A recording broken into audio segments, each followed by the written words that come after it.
நிச்சயம் ரீதி. சென்னை திருவொற்றியூரில் டாக்டர் ராதாகிருஷ்ணன் நகர் 1வது தெருவில் வசித்து வருபவர் ஆசிம். அவரது வீட்டில் 5 பேர் கொண்ட தேசிய புலனாய்வு அதிகாரிகள் இன்று காலை முதல் சோதனை செய்து வருகின்றனர்.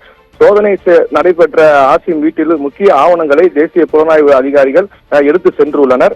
திருவொற்றியூர் எல்லையம்மன் கோவில் அருகில் உள்ள ராதாகிருஷ்ணன் நகர் 1வது தெருவில் உள்ள ஒரு வீட்டில் ஆசிம் என்பவர் கடந்த மாதம் வாடகைக்கு வந்துள்ளார். அங்கு குடும்பத்துடன் வசித்து வருகின்றார். இன்று காலை 7 மணிக்கு 5 பேர் கொண்ட தேசிய புலனாய்வுத்துறை அதிகாரிகள் ஆசிம் வீட்டிற்கு சென்று 3 மணி நேரமாக சோதனை நடத்தினர்.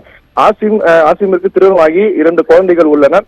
கடந்த வாரம் வெளியூர் சென்று இருந்து நேற்று இரவு வீட்டுக்கு வந்துள்ள ஆசிம் இன்று காலை புலனாய்வு அதிகாரிகள் சோதனைக்காக சென்றுள்ளனர். சோதனை முழுமையாக முடிந்து அவரது வீட்டில் இருந்து முக்கிய ஆவணங்களை தேசிய புலனாய்வு ஆணைய போலீசார் எடுத்து சென்றுள்ளனர். சோதனை நடைபெற்றக்கூடிய ஆசிம் குடியிருக்கும் வீட்டில் துப்பாக்கி ஏந்திய போலீசுடன் பாதுகாப்பு பணியில் சோதனை நடைபெற்று வந்தது. தற்போது சோதனை முடிந்து அவரது வீட்டிலிருந்து முக்கிய ஆவணங்களை தற்போது அதிகாரிகள் எடுத்து சென்றுள்ளனர்.